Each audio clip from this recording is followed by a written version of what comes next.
What's going on, guys? Welcome to another episode of E4 Solo Leveling Season 2. This is episode 9, and with me, as always, I have Blue Spade. Yeah, picking up immediately after that fight against the demon monarch Baron. Uh, the first thing he does, actually, two first things he does. I can't remember which order. Is that he he extracts the shadow of the wyvern and renames it Kaisel, but also he finally manages to obtain actually craft the elixir of life. And it turns out he's able to obtain like six bottles of elixir of life. Now there is another thing with Essel that I've mentioned this for the past couple of weeks about the length of her appearance. Like this is the last we see of Essel. They're pretty much, I guess you could say, for the entirety of the series. Um, Yeah, I feel it, like it definitely seemed like they wanted to be done with this. I don't even know if you call it an arc, but this particular part of the story, as quickly as possible. yeah, Because, it just seems like, they introduced Essel, literally, the last episode. And now it's like, okay, well, now we're done with you. She's never going to show up again. So, and I thought that was kind of disappointing. I was kind of hoping for maybe a little bit more with her, but I guess they're just, they wanted to move right along to the Jeju stuff. yeah. I mean, with the Essel stuff, they did kind of change Jinu's dialogue, saying is like, I hope to see, like, I think it goes in a way of like, I hope to see you again the next time I stop by. So, Yeah. I mean, I don't think they really had that line in the manhwa. All he just says is, "I'll see you later." But if if I recall correctly, like he doesn't go back to that dungeon like anytime soon. Uh, but if for people who plays like the mobile game, like there's a game exclusive storyline. I'm not sure if it's really canon or not, or it's if Essel manages to leave the dungeon and then go finally go to the real world where Jinu's at. But yeah, but like I said, it's very ambiguous of where they're heading with Essel at this point. But as of right now, like she's uh her character arc is pretty much done and over with at this point. So it's not likely we'll ever get to see her again. Yeah. I mean, I feel like maybe they'll have her show up just for, maybe a couple of scenes, but, Mm. I can't see her being playing a major part in the story or anything like that. Yeah. So eventually, goes back to the hospital where his mother is at, and this is like the first, like throughout the entirety of the series, like ever since Genu has gone through his reawakening and started leveling up, like his personality has become like in a way more confident. He's not afraid to go up against anything, eh, despite how much more powerful certain opponents are. But in this moment, it's like you see, you see, he looks like he's vulnerable at this moment because you literally see his Yeah. hands shaking when he's about to pour the elixir into his mother's mouth, and he also sees that little scar that um, on the back of her neck, in which there was that little incident where I guess what happened, uh, like hot water accidentally spilled on the back of her neck due to Ginu's something that like maybe some kind of accident that happened with Ginu back then. But with the elixir, it manages to not only I guess make her appear a lot more healthier, but it completely gets rid of that scar on the back of her neck. Oh, yeah. Yeah. Yeah, I thought it was refreshing to actually see Jinwoo show some emotion for once and, appear vulnerable. Mhm. Um, but I thought, yeah, the scene in general was pretty well done. I remember you mentioned it wasn't really like this in the manhwa. So I guess they made it, more emotional. And I mean, and it makes sense considering that that's pretty much been Jinwoo's main motivation to get stronger, was to get the elixir for his mother. Yeah. and of course, soon afterwards, she immediately gets discharged after Ginu and Gina, take her back home. Of course, when they get back, Gina ends up leaving the entire apartment a whole mess after Ginu left her there for an entire week. So they end up cleaning the house together for the first time. But then, of course, we also get a little bit more information on Ginu's dad, which we find out that he used to work as a firefighter before becoming a hunter. But then but we don't really get to hear or know about what else happened to Ginu's dad since he became a hunter. Um, I mean, it's gonna be interesting. Like once Ginu's dad eventually comes back and I guess in a way meets up with Genu again. I mean, let's just say like that upcoming family reunion is not gonna uh, be what anyone expects. Yeah. Well, I mean, I think it's definitely I mean, obviously it's intentional. They're keeping a lot of details about what happened with Jinwoo's father vague. Hmm. But yeah, I mean, I wouldn't be surprised if things didn't go so well if when his father comes back, considering what we've seen of him so far. But then we haven't really seen a lot of him either. So maybe they're saving that for later, that he'll show up and do something. Yeah. But yeah, so and then we kind of get like the remainder, most of this episode after that is just sort of setting up again for what will, I guess, eventually be the Jeju arc, because we get more of the I guess the Japanese branch of hunters Yeah. coming in to like train with the Well, the before Korean branch. before this, it's like there are some scenes in which President Beck of the White Tiger Guilds meets up with his Yeah. I guess his fellow S rank member, S rank hunter, who participated in the previous Jeju Island raid named Byunggu. He like he doesn't try to convince his friend if he wants to participate in the raid, because because his friend, like, despite him being an S rank healer, and ends up retiring early just due to how traumatizing that last battle was, in which of course that last raid ended up in failure.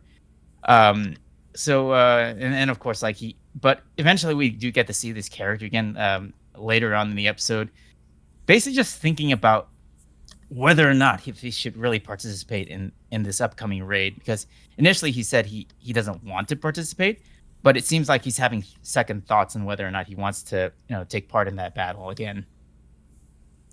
Yeah, and we kind of get, like, I guess, a brief flashback with what happened with I guess one of Beck's friends that I think he ended up getting killed in the previous raid. Mhm.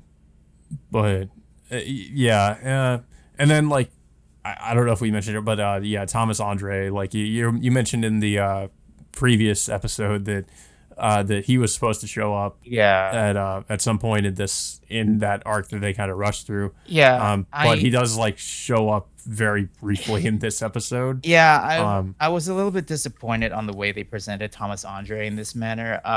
He, like I mentioned before, like, he was supposed to have a scene with Chairman Go talking about discussing about Huang Dong-so's appearance at the beginning of the season, and not to mention uh, Chairman Go asking if he and several American hunters will take part of in the upcoming Jeju raid arc, which of course he declines that. But in this one, like, it's just President no, not President, Chairman Go talking, well, basically just generalizing everything that they already talked about. But Thomas Andre, like, barely makes a brief appearance in this, and he has no dialogue, which I don't really think he really did um did it much service of him really even being there in the first place. I mean, he is an important character that's going to appear much later, more than likely season 3, whenever that's going to come out. But he is going to be an important character during a specific arc in which Huang Dong-soo ends up confronting Jinyu for the first time. Yeah. Yeah. I mean, who knows? I guess maybe they're going to properly adapt his appearances there, and maybe if it's relevant, we'll get like a flashback scene to a scene they didn't adapt or something. Maybe they'll handle it that way. Yeah. But yeah. So afterwards, Chairman Go does end up calling Jinwoo to the Hunters Association. I guess basically to try to get him on board with the raid as well. But he ends up taking him to a room where he shows him all the other the S rank hunters like currently training, I guess for the Jeju raid. Mm-hmm. And I think it's Chairman. What was it? Chairman, was it Beck? President Beck, and then I think So we see him training, and we see, I guess, some of what he can do. And then, of course, that's where we see some members of the Japanese branch show up, as well as like Chahae notices that Jinwoo's that he's observing, and then like we kind of get like, what was it, like kind of a I guess the two. I guess two of the branches like kind of talking with each other, or two representatives from each branch, kind of like talking with one another. And I guess the Japanese branch is sort of, I guess sort of disappointed with the how the Korean branch is or something. So it seems like there's some animosity there, I guess, between them. Yeah. So in reality, like Japan has the most. Well, yeah. I mean, which makes sense considering, I guess the context of that. So I guess it's of course probably like that in Soul Leveling as well. But yeah, that's kind of where the episode ends too. So I thought it was decent for the most part. I like the scene with his mother coming back from being in a coma.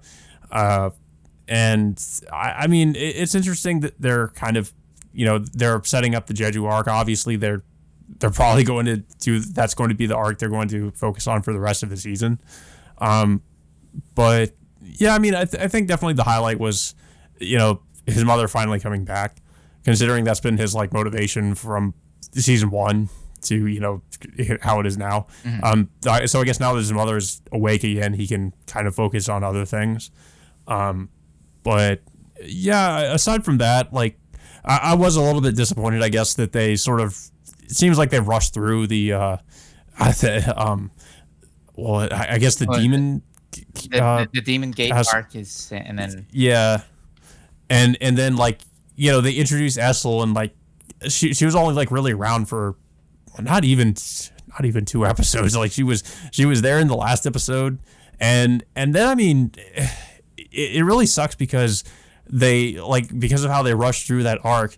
You really don't get much of any interaction with her and Jinwoo except for like a few scenes, and then at the beginning of this episode, that's the last we're seeing of her. Yeah, I really felt like that this episode would have been like the actual finale of of this season, but it just seems like that Jeju is really going to be the actual finale, but in the process they ended up cutting out a lot of different stuff throughout the series, like rushing through the Demon Gate arc on 2 different occasions.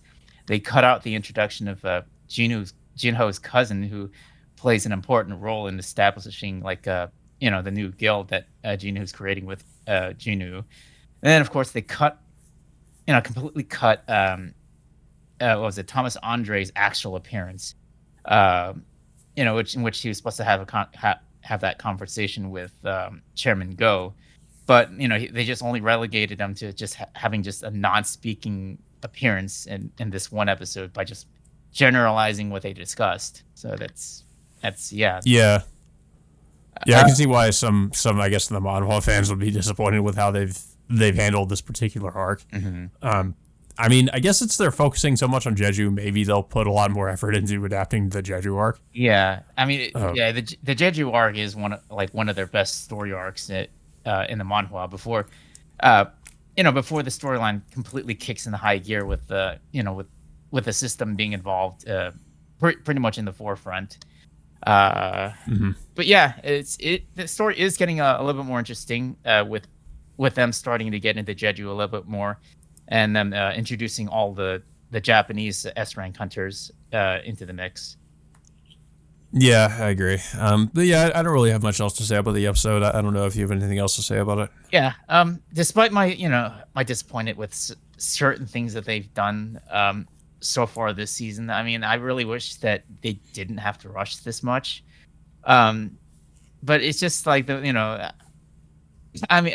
only saving grace they have is like they managed to slip in at least an additional episode for the season, like one extra episode in comparison like to season one, and then I guess in a way they somehow did make it work to some extent, despite the amount of cuts that they ended up doing.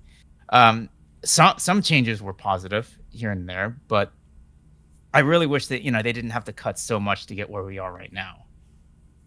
Yeah, yeah. I mean, because it does seem like they cut some pretty, somewhat important characters and moments.